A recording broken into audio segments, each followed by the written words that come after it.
하고 축복합니다. 오늘 우리에게 주시는 하나님 말씀 보겠습니다. 누가복음 12장 13절에서 21절 말씀 되겠습니다.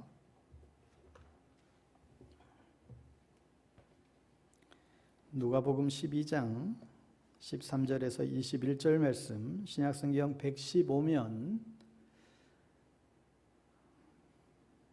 13절에서 21절 말씀, 여러분은 성경 찾으셨으면 우리 자리에서 일어나셔서 하나님의 말씀 선포하겠습니다. 주님의 말씀입니다. 무리 중에 한 사람이 이르되 선생님, 내 형을 명하여 유산을 나와 나누게 하소서 하니 이르시되 이 사람아, 누가 나를 너희의 재판장이나 물건 나누는 자로 세웠느냐 하시고, 그들에게 이르시되 산과 모든 탐심을 물리치라. 사람의 생명이 그 소유에 넉넉한 데 있지 아니하니라 하시고, 또 비유로 그들에게 말하여 이르시되 한 부자가 그 밭에 소출이 풍성하매 심중에 생각하여 이르되 내가 곡식 쌓아 둘 곳이 없으니 어찌할까 하고, 또 이르되 내 곡간을 헐고 더 크게 짓고 내 모든 곡식과 물건을 거기 쌓아 두리라. 또 내가 내 영혼에게 이르되 영혼아, 여러 해 쓸 물건을 많이 쌓아두었으니 평안히 쉬고 먹고 마시고 즐거워하자 하리라 하되, 하나님은 이르시되 어리석은 자여, 오늘 밤에 내 영혼을 도로 찾으리니 그러면 내 준비한 것이 누구의 것이 되겠느냐 하셨으니, 같이 읽습니다. 자기를 위하여 재물을 쌓아두고 하나님께 대하여 부유하지 못한 자가 이와 같으니라. 아멘.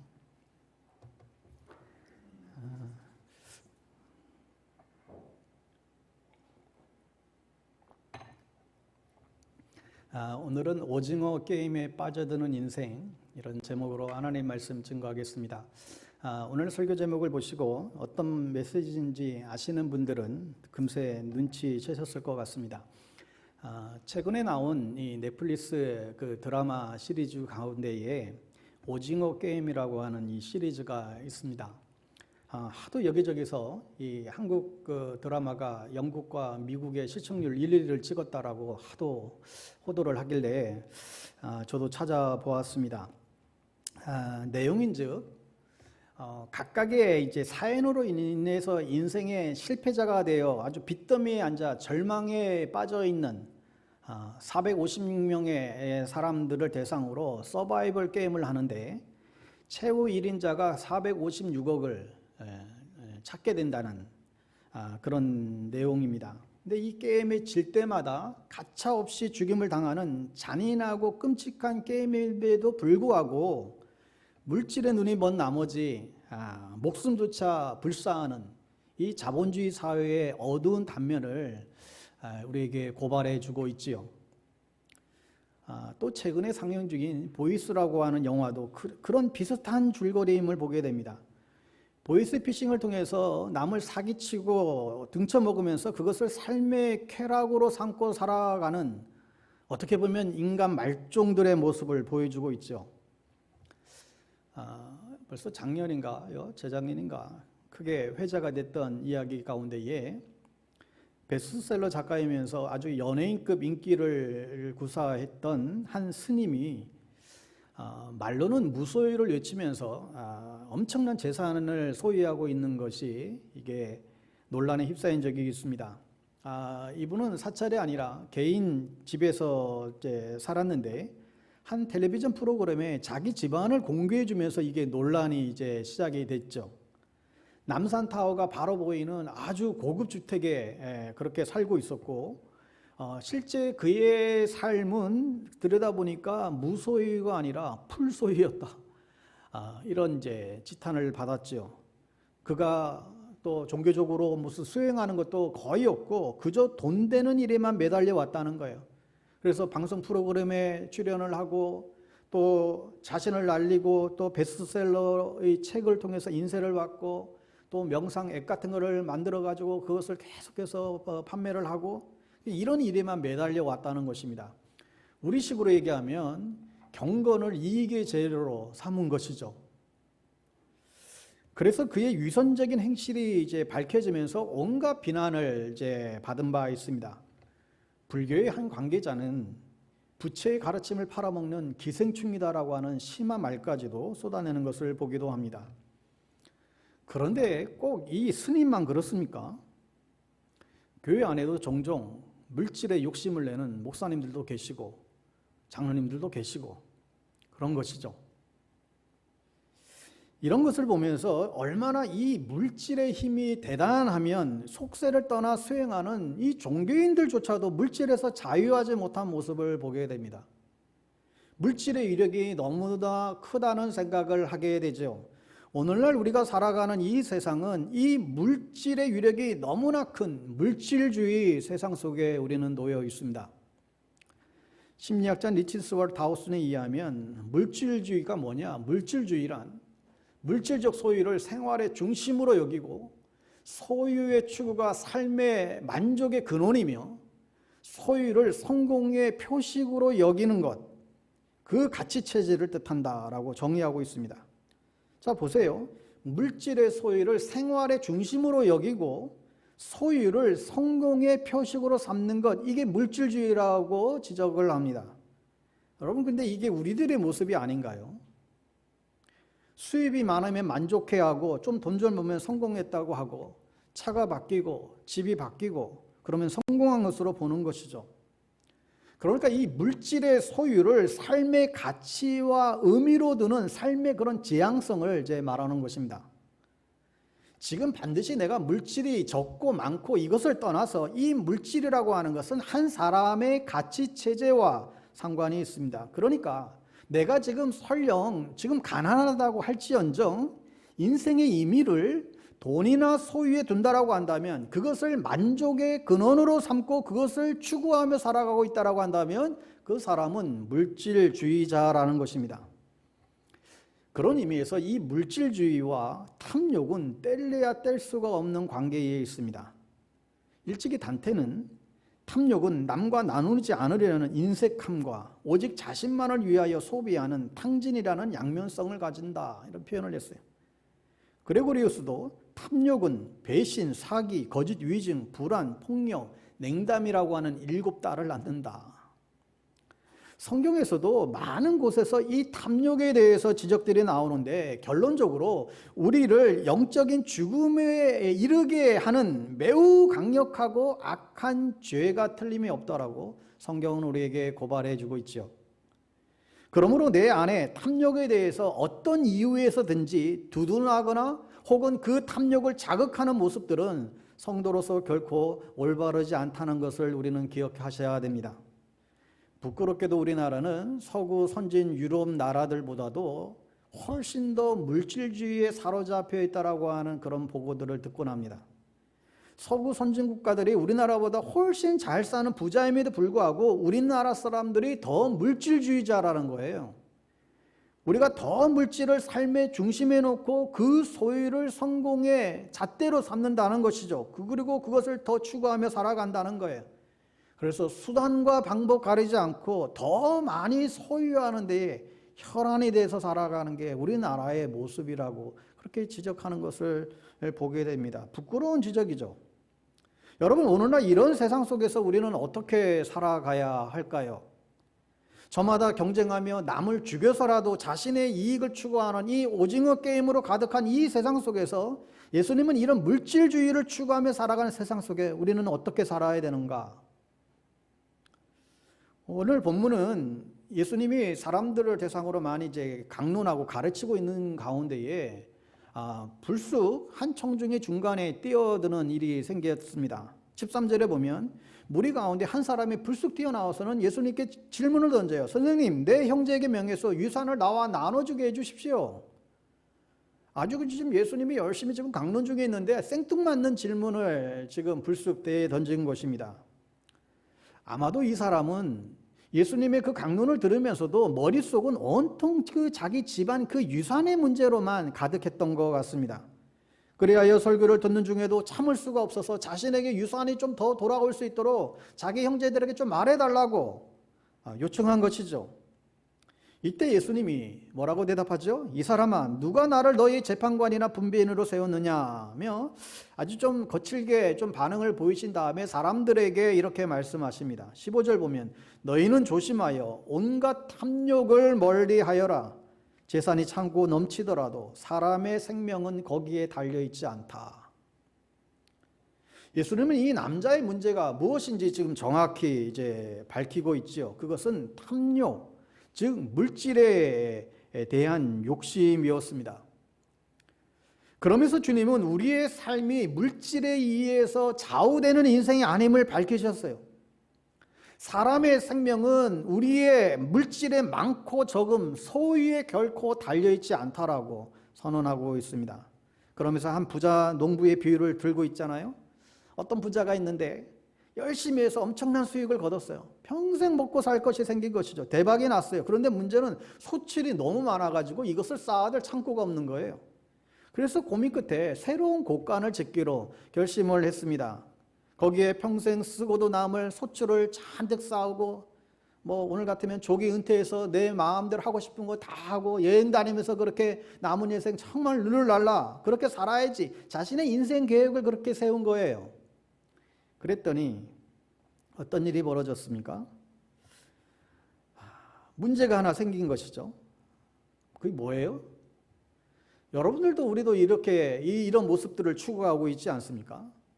지긋지긋한 직장 생활 이제 빨리 좀 팽개치고 남 부러울 거 없이 하고 싶은 거 다 하고 다니면서 여러분 그렇게 남은 생활 살고 싶은 그런 욕망들이 여러분은 혹시 그러한 삶이 노후의 어떤 로망으로 여러분들도 가지고 있지는 않습니까? 그런데 오늘 이 본문에 나오는 이 농부의 문제가 뭐입니까? 시간이 없다는 거예요. 인생의 주인이신 하나님께서 시계를 보시면서 지금 호루라기를 부는 것이죠. 이 사람이 자신의 인생의 노후의 계획을 잘 멋있게 세우고 있었는데 저 위에서부터 낯선 소리가 들려옵니다. 20절 어리석은 사람아 오늘 밤에 내 영혼을 내게서 도로 찾을 것이다. 그러면 내가 지금까지 장만한 것들이 누구것이 되겠느냐. 그동안 이 농부는 사람들에게 부러움이 대상이었고 성공의 전형이었습니다. 그러나 하나님이 보시기에는 어리석은 바보였습니다. 지금까지 자기 인생의 추수를 위해서 애써 왔지만 그날 밤에 찾아올 자기 영혼의 추수에 대해서는 전혀 준비를 하지 않은 것이죠. 그날 밤 아무런 경고도 없이 죽음이 그에게 찾아왔고 그 농부의 삶은 그렇게 끝이 나고 말았어요. 단 한 알의 곡식도 단 한 줌의 재산도 갖지 못한 채 그는 죽어갔습니다. 그는 똑똑한 척 보였지만 실상은 그는 바보였고 자기 인생에서 가장 중요한 영혼에 대한 문제를 준비하지 못했고 거기에 무관심했고 자기 인생의 가장 중요한 하나님을 무시하며 살았습니다. 그래서 그는 어리석은 자라는 것입니다.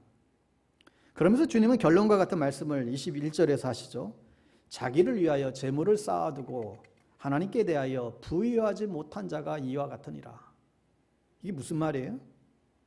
하나님께 대하여 부유하지 못한 사람은 바로 이 앞에 나온 농부처럼 바보라는 것이죠. 아무리 똑똑하게 보이고 성공한 것처럼 여겨져도 아무리 대단한 것을 소유한다 할지언정 그 사람이 하나님께 부유하지 못한다면 그 인생은 어리석은 인생이다.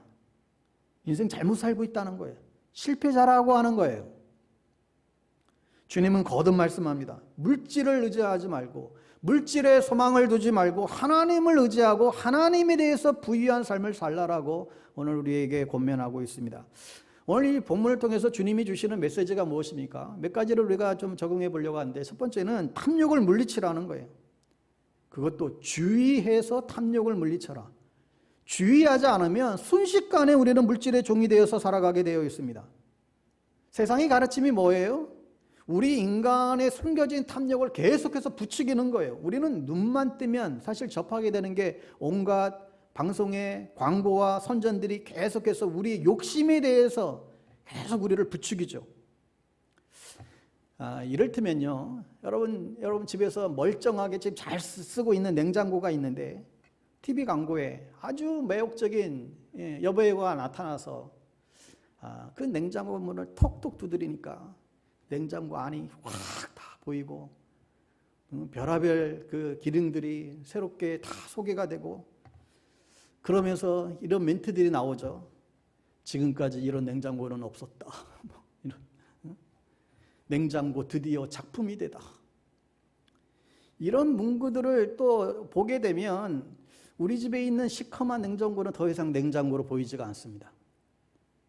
그래, 냉장고는 작품이지. 저런 냉장고 하나 장만해 둬야 내 인생도 작품이 되고 행복하게 될 거야. 자기 집단 체면에 빠지는 것이죠. 그러면 어떻게 됩니까? 지름신이 강림하여 전화기를 들죠. 안녕하세요 고객님, 무엇을 도와드릴까요? 저거 사고 싶은데요. 할부로요.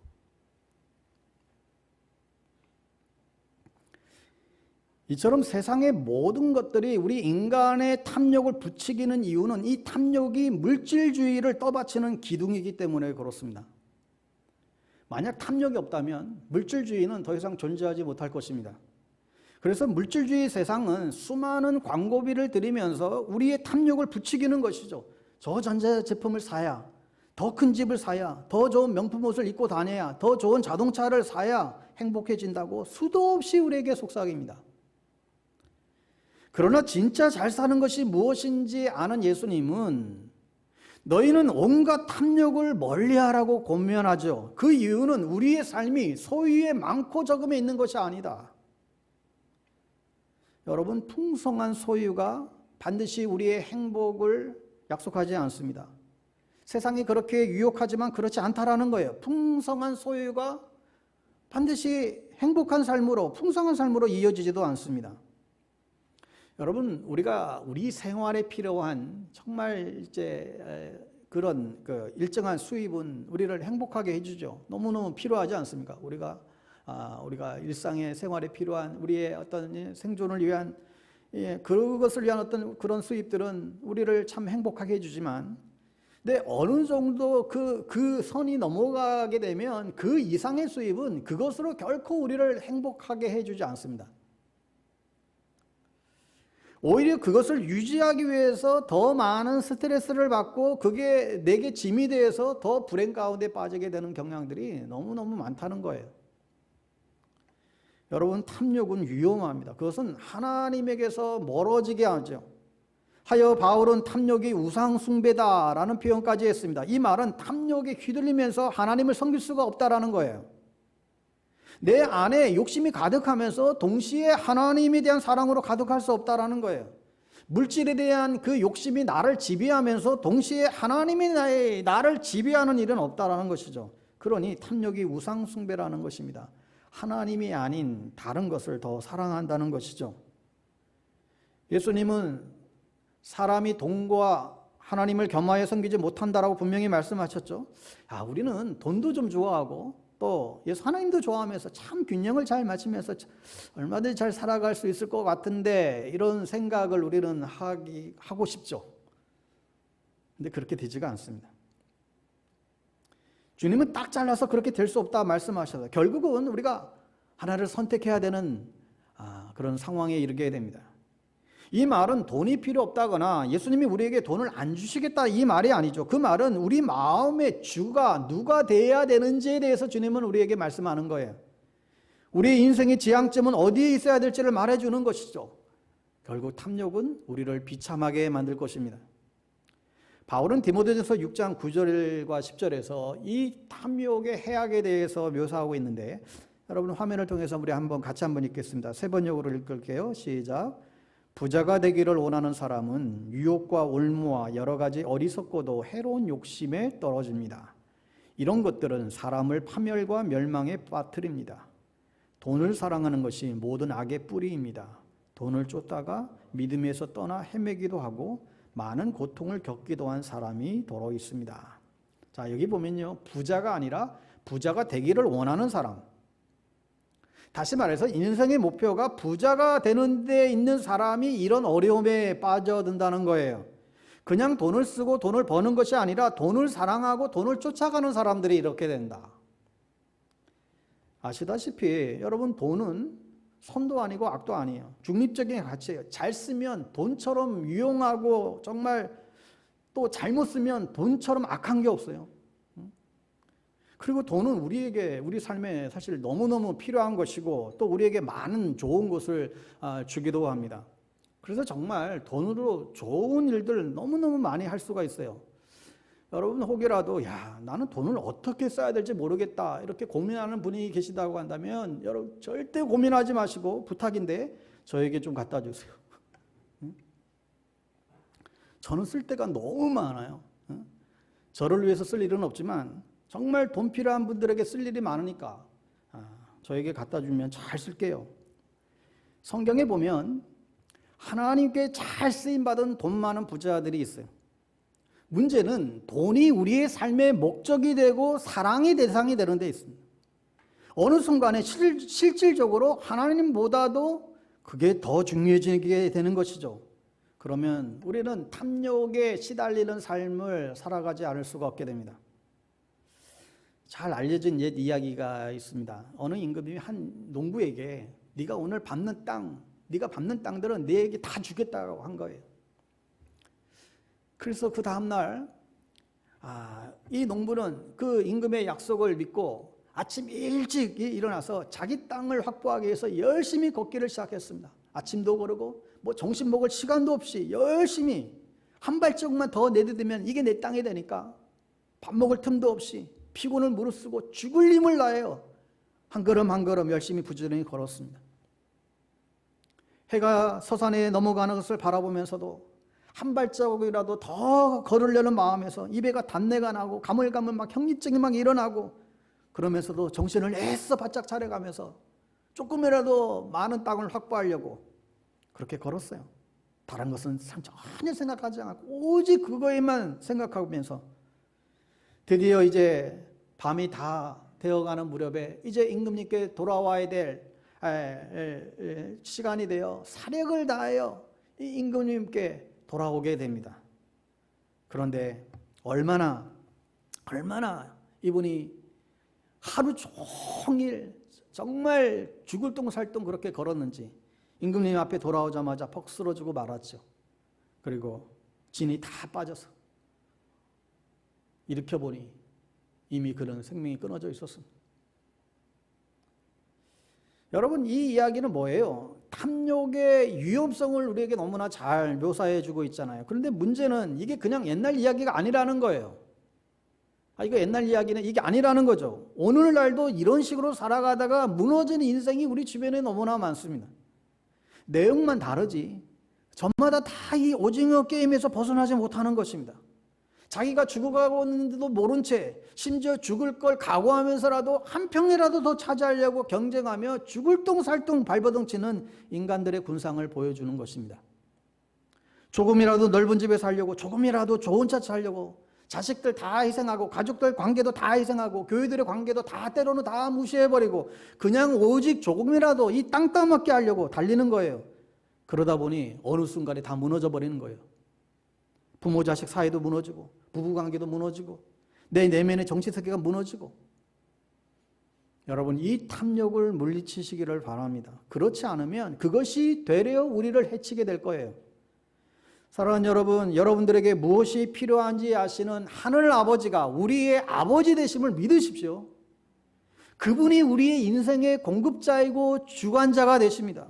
필요하면 주실 거예요. 그분을 여러분 신뢰하시기를 바랍니다. 물질이 아니라 하나님을 의지하고 그분에게 소망을 두십시오. 그러면 좀 없어도 괜찮아요. 왜요? 더 많이 가지신 분이 우리 아빠시니까 안에 모든 것이 주인 되신 그 주님을 우리가 신뢰한다면 우리의 필요를 채워주시는 그 주님으로 인하여 우리는 넉넉해질 수 있습니다. 그래서 바울이 고백한 것처럼 자족하기를 배우고 나에게 주어진 것에 대한 자족함을 배우고 먹을 것과 입을 것이 있으면 그것으로 만족하는 연습들을 우리가 해나갈 수 있기를 바랍니다. 이 세상의 탕류에 자꾸 흘려가지 말고 자꾸 비교하게 하고 자꾸 상대적인 박탈감을 느끼게 만들고 자꾸 내 안에 욕심을 불러일으키는 세상의 여러 가지 자극들에 가능하면 반응하지 말고 가지고 있는 것에 만족하며 살아가는 훈련들이 우리 가운데 있게 되기를 바랍니다. 예수님은 또한 우리에게 탐욕을 버리라라고 오늘 얘기할 뿐만 아니라 두 번째로는 하나님께 부유하라고 말씀하십니다. 예수님이 비유하신 이 농부의 치명적인 문제가 무엇입니까? 그가 하나님께 부유하지 못했다는 거예요. 아니, 그는 하나님과 아무런 상관없는 삶을 살았다는 것입니다. 그가 그 당시에 1세기 이 성경이 씌어진 그 당시 배경 속에서 있던 농부의 이야기니까 이 농부가 하나님을 믿었는지는 모르겠지만 그는 실제적으로 무신론자처럼 살았습니다. 그는 하나님을 의식하지도 않았고 하나님을 만날 준비도 안 했고 자신에게 그 많은 재물을 주신 하나님의 뜻을 헤아리려고도 하지 않았어요. 오늘 보면 17절 19절에 보면 거기서 내가 이렇게 하리라 라는 표현이 5번이나 나와요. 그리고 내 곡간, 내 곡식, 내 물건, 내 영혼, 내가 완전히 자기에게 매몰되어 있어요. 그는 모든 것이 하나님의 것이 아니라 자기 것이라고 생각했고 이 모든 열매는 자기만의 즐거움을 위해서 누리려고 했지요. 하나님도 이웃도 그에게는 실질적으로 없는 존재와 같았습니다. 그래서 그는 그 많은 재물에도 불구하고 실질적으로는 굉장히 가난하게 산 거예요. 그리고 그는 모든 성공에도 불구하고 그는 어리석은 바보가 된 것이죠. 여러분은 어떻습니까? 여러분은 하나님께 부유하십니까? 여러분들이 하나님께 부유해지기 위해서 오늘 몇 가지 실천 사항들을 좀 나누고자 합니다. 먼저는 무엇보다도 예수 그리스도를 통하여 하나님과의 인격적인 관계를 맺으셔야만 합니다. 이것이 하나님께 부유해지는 첫 번째 관문이에요. 여러분 중에 혹시 예수님과 인격적인 만남이 없다라고 한다면 예수님을 꼭 만나시기를 바랍니다. 신앙은 종교 생활이 아닙니다. 기독교는 종교가 아니라 관계라는 말을 우리가 표현하듯이 많은 사람들이 하나님을 믿고 교회에 오지만 하나님과 1대1의 이 관계가 없는 거예요. 내 안에 예수가 있는지 없는지도 모르고 살아가는 것이죠. 여러분 한번 생각해 보세요. 나와 하나님과 관계가 없는데 어떻게 우리가 하나님께 부여하겠습니까? 그러니 다른 어떤 것보다도 여러분을 너무나 사랑해서 십자가에 달려 죽으신 그 예수 그리스도를 여러분의 당신의 구주요 주인으로 구세주로 모셔드리는 그리고 진실로 그분을 믿는 역사가 있기를 바랍니다. 믿음이란 그분이 하신 일, 그분이 나를 위하여 하신 일을 믿는 것이죠. 혹자는 표현하기를 기독교 신앙의 핵심은 무슨 좋은 충고나 좋은 기술이나 좋은 행위가 아니라 좋은 소식, 굿뉴스다. 다른 말로 하면 굿뉴스는 예수님을 위하여 하라는 게 뭐가 아니라 예수님을 위해서 하라가 아니라 예수님께서 당신을 위해서 하셨다. 이것을 믿는 것이죠. 기독교의 본질은 우리가 그분을 위해서 수양을 쌓고 무언가를 해보려고 이런 게 아니라 십자가에서 그 모든 것을 이루신 그 주님을 여러분 믿을 수 있기를 바랍니다. 그러면 하나님과의 바른 관계가 이제 비로소 시작이 되는 거죠. 두 번째로 하늘의 위대함을 생각하며 사시기를 바랍니다. 여러분 청교도들은 일찍이 세상이 아니라 영혼에 대해서 생각하며 살라고 조언했습니다. 여러분 우리가 만약에 단 1초만이라도 우리가 저 천국을 보고 올 수 있다면 단 1초만이라도 저 지옥에 가서 지옥의 실상을 보고 올 수 있다고 한다면 더 이상 이 땅에서 돈을 쌓는 일보다도 더 중요한 일이 있다는 것을 분명히 알게 될 것입니다. 그러므로 우리가 반드시 염두해야 될 것은 우리에게 장차 살게 될 영원한 세계가 있다는 사실을 알고 준비하셔야 돼요. 천국과 지옥, 여러분이 믿든지 안 믿든지 간에 둘 중에 하나 여러분은 가게 될 거예요. 중간지대는 없습니다. 바라기는 여러분들이 매 순간마다 이 천국의 위대함을 품고 살 수 있기를 바랍니다. 그 생각이 여러분의 탐욕의 늪에서 여러분을 건져나게 할 것입니다. 세 번째로 하나님과 친밀해져야 됩니다. 하나님과의 관계가 너무너무 서먹서먹한다든지 긴장 관계가 되어서 안 된다는 거예요. 정말 하나님이 정말 이 아빠 되신 우리 하나님, 정말 그 하나님과 친밀해져야 돼요. 하나님 아빠, 늘 아빠 사랑해요. 우리의 육신의 아빠와 대화하는 것처럼 우리 하나님과의 관계가 친밀해져야 됩니다. 하나님과 시간을 보냄으로써 하나님께 솔직해지기 시작하면서 하나님께 친밀해지는 거예요. 여러분 이를 위해서 무엇보다도 이 말씀 묵상이 여러분 안에서 시작될 수 있기를 바랍니다. 네 번째로 염려하지 말고 하나님 나라를 구하는 일에 여러분 먼저 헌신해야 한다는 거예요. 그것이 하나님께 부여해지는 것이다. 오늘 우리가 읽지 않았지만 오늘 일단 본문 다음 단락에 보면 22절에서 33절의 내용이 바로 그 내용이에요. 예수님은 이 구절을 통해서 하나님께 부여한 것이 바로 이런 것이라고 설명을 합니다. 다시 말해서 지나치게 의식주에 대해서 염려하지 말고 하나님의 나라를 구하는 것이 하나님께 부여한 것이다 말씀하고 있습니다.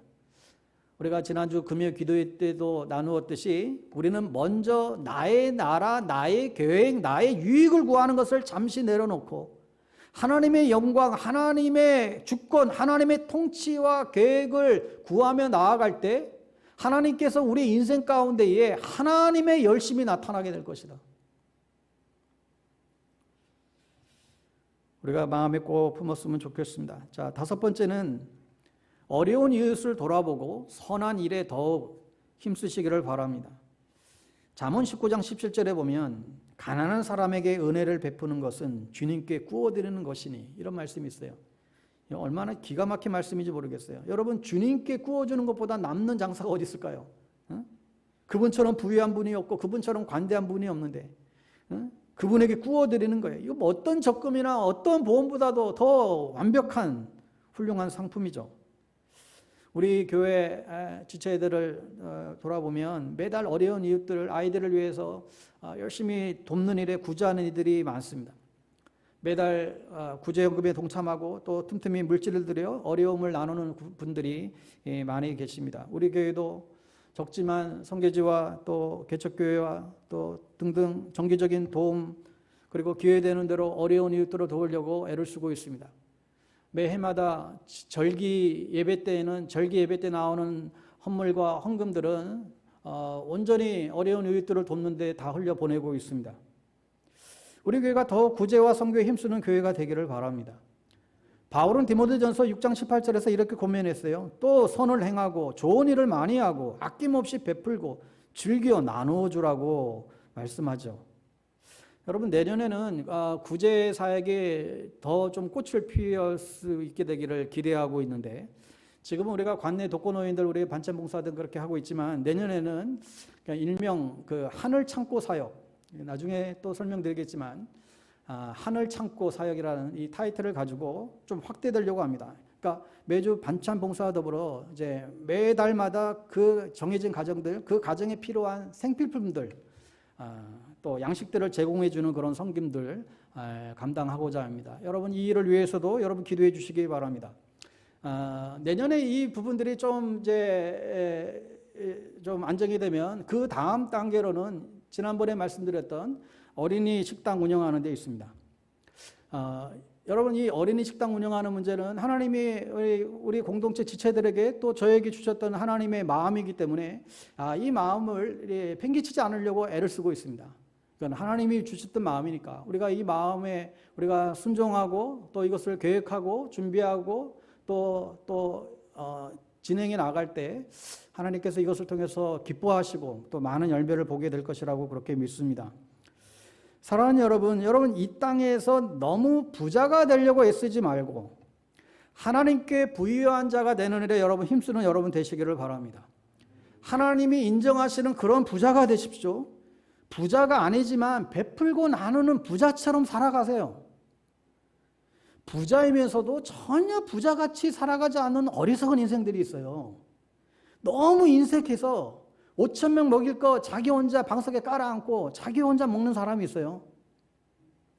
아무리 주변에 어려운 일이 있어도 안 됐다, 딱하다, 어떡하나 공감은 해요. 그런데 절대 지갑을 열지 않아요. 찔리는 분 안 계신가요? 지갑은 열지 않아. 지갑을 열어야죠, 지갑을. 그런가 하면 500리어 소년처럼 자신의 초라한 그 도시락으로 5,000명을 먹이는 사람들이 있어요. 사랑하는 여러분, 하나님이 인정하는 부자가 되시기를 바랍니다. 전에도 언급한 적이 있는데 몇 해 전에 안수연이라고 하는 크리스찬 젊은 의사, 청년 의사가 있었죠. 안타깝게도 그가 33살의 나이에 갑자기 유행성 출혈로 쓰러져서 세상을 떠났습니다. 영락교회 형제여서 그 교회에서 장례를 주관하는데 무려 조문객이 4,000명 이상이 이제 몰려온 거예요. 한경지 목사님 장례 이후로 장례식에 이렇게 많은 사람을 본 적이 없다고 교회 관계자들이 다 깜짝 놀랐죠. 아니 어떻게 한 청년의 죽음에 이렇게 많은 사람들이 몰려들었을까? 그는 평소에 하나님께 부유한 삶을 살아왔기 때문에 그렇습니다. 돈이 없어서 검사를 못하는 그런 조선족 할아버지들이 검사비를 대신 내주고, 손에는 늘 책과 찬양 테이프를 들고 다니며 주변에 간호사든 환자든 의사든 할 것 없이 필요한 분들에게 늘 나눠주고, 그뿐만 아니라 밤이면 병실을 돌면서 자기가 맡은 환자들을 붙들고 그 침상 밑에서 조용히 기도해주고, 가망이 없다는 그런 시리에 빠진 암 환자들을 찾아가면서 그들의 말동무가 되어주고, 그리고 영원한 생명의 복음을 전하는 일들을 계속 해온 거예요. 병원 앞에서 구두 닦는 아저씨는 장례식에 찾아와서는 눈물을 쏟아내면서 자기를 지금까지 인격적으로 대우해준 분은 이 청년 선생님밖에 없었다. 자기를 존중해주신 분은 이분밖에 없었다라면서 눈수유를 붉혔죠. 그러니까 병원에서 또 청소하시는 아주머니들 다 대부분 다 이런 비슷한 그런 이유로 이 청년 의사의 죽음을 너무나 슬퍼했습니다. 장례식에 참여했던 한 간호사 선생님은 이 안수현 선생님 믿는 하나님을 나도 이제 믿겠노라고 그렇게 고백을 하기도 합니다. 죽음을 통해서도 그는 전도를 한 것이죠. 여러분, 오늘 본문에 나오는 인생하고는 너무나 다른 인생 아닌가요? 그 사람은 너무나 많은 것을 가지고 있었지만 그 인생은 얼마나 핍절했는지 모릅니다. 사랑하는 여러분, 우리 모두는 이 땅에서 단 한 번의 인생을 살다가 언젠가는 하나님 앞에 가요. 누군 10년을 더 살고 20년을 더 살고, 이건 이게 굉장히 많은 차이인 것 같지만 사실 영혼의 관점에서 보면 아무것도 아니에요. 얼마나 이 땅에서 조금 더 살고 더 오래 살고, 사실 그거는 영혼의 관점, 이 영혼이라고 하는 하나님의 시간표에서 보면 이건 인간의 이 시간은 그건 아무것도 아닌 것이죠. 이 땅에서 30평에 살고 50평의 아파트에 살고, 우리가 여기서는 이게 큰 차이가 나는 것 같지만 하나님의 관점에서는 이게 무슨 차이가 나겠어요? 저 하늘 위 끝에서 이 땅을 내려다볼 때 50층 건물이나 1층짜리 집이나 똑같이 성냥개비예요. 여러분, 그리고 우리는 하나님 앞에 갈 때는 모든 것 다 두고 갑니다.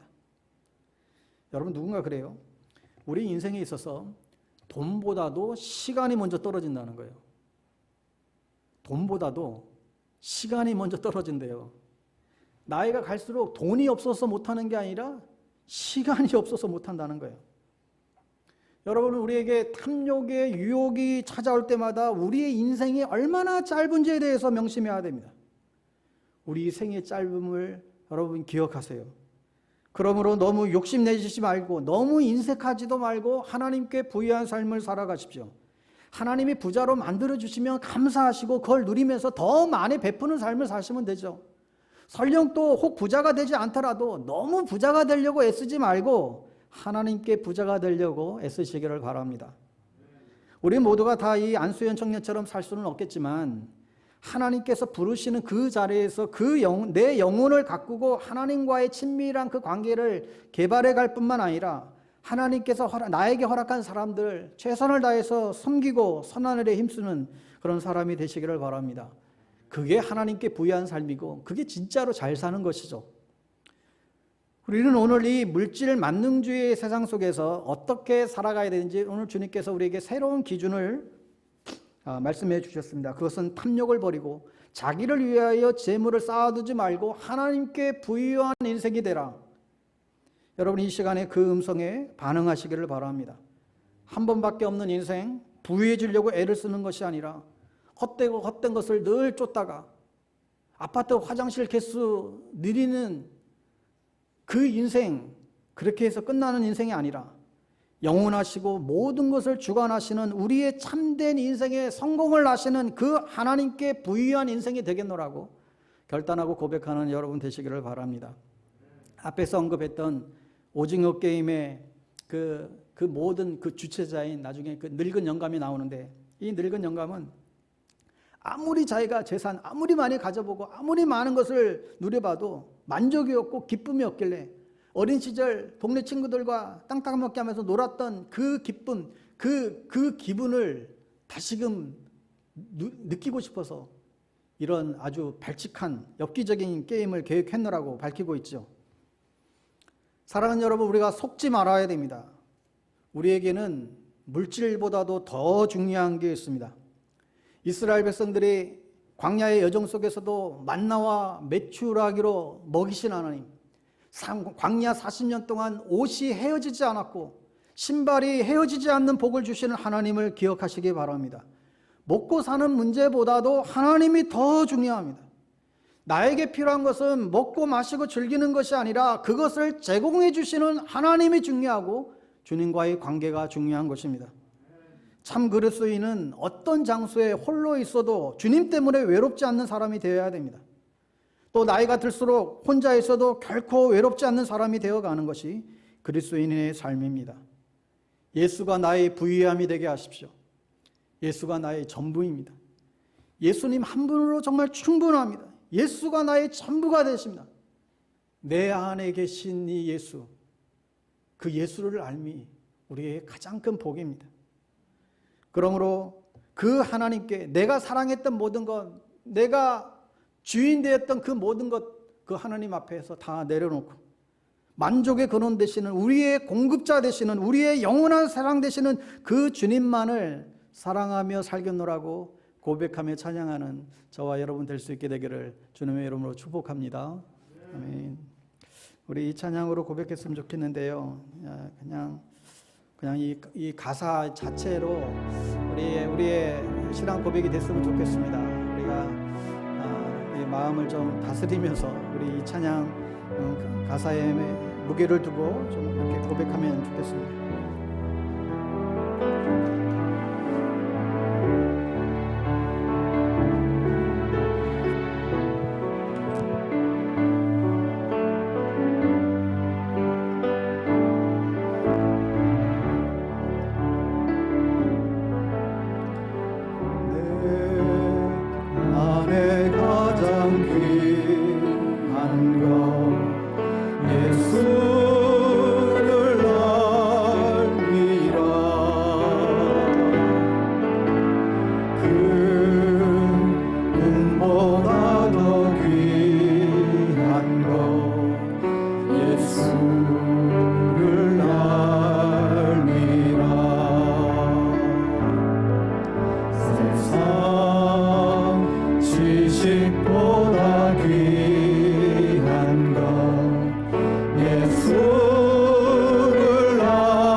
시간 우리 자신들을 한번 돌아보았으면 좋겠습니다. 우리가 얼마나 이 탐욕에 대한 에너지를 다 쏟아놓고 우리가 살아가고 있지는 않는지 여러분 자신을 한번 돌아보십시오. 오늘날 이 물질 만능주의 이 시대를 살아가는 저와 여러분들이 이 물질의 유혹과 이 탐욕의 게임에 휘둘리거나 우리가 넘어지지 말고 정말 예수로 가득 채우고 하나님께 부유한 자로서의 그런 삶을 살아가기를 여러분 결단했으면 좋겠습니다.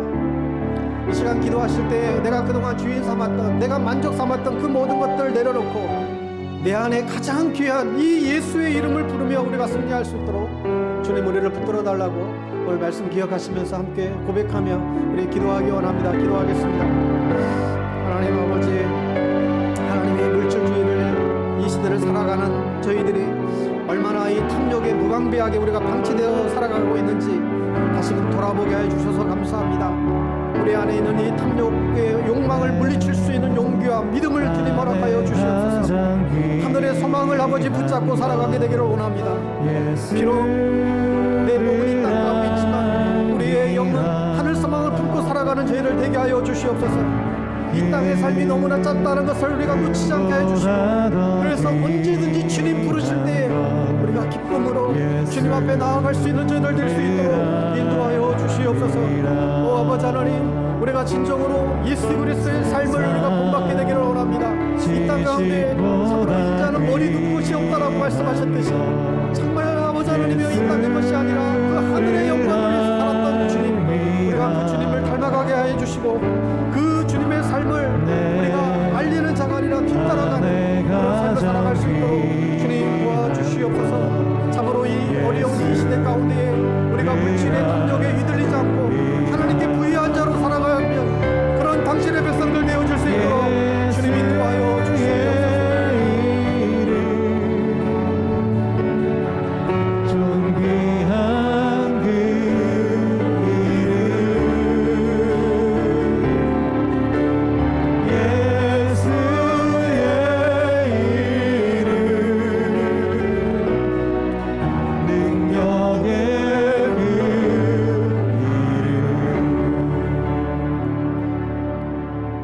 살아계신 하나님 아버지, 이 유혹의 시대, 이 위기의 시대를 살아가는 우리 성도님들 단 한 사람도 물질에 넘어가지 않고 탐욕에 넘어지지 않고 하나님께 부유한 삶을 살아갈 수 있게 되기를 간절히 원합니다. 내 안에 가장 소중한 그 주님, 그 무엇과도 바꾸지 않게 하시고 온갖 잡다한 것으로 가득한 우리의 생각이 오직 주님만으로 채워지게 하여 주시옵소서. 성공과 욕망을 위해 뛰던 가슴이 주님을 향한 열망으로 바뀌게 하시고 세상이 아니라 매 순간 영원한 하나님의 나라를 소망하며 나아가는 저희들 될 수 있도록 은혜를 더하여 주시옵소서. 더 많이 어려운 이들을 돕고 섬기고 그렇게 힘쓰다가 정말 하늘 소망 다할 때까지 우리에게 허락한 이 사명 우리가 놓치지 않고 주님 나라 가는 그날까지 최선을 다하는, 그날을 향하여 완주하는 저희들 될 수 있도록 은혜를 더하여 주시옵소서.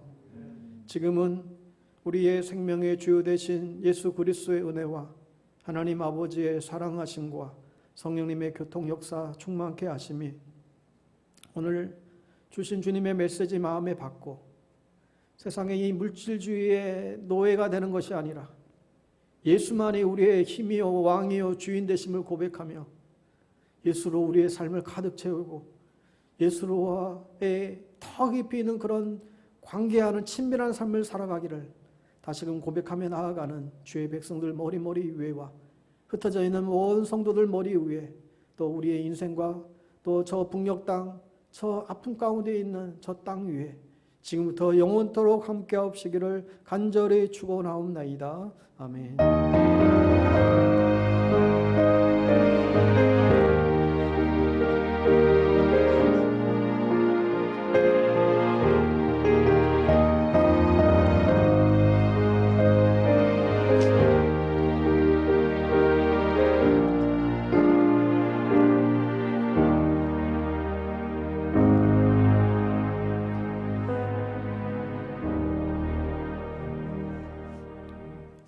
오늘 오늘도 예배에 함께 동참해 주신 모든 분들 감사드리고 또 한 주간도 믿음 안에서 승리할 수 있게 되기를 바랍니다.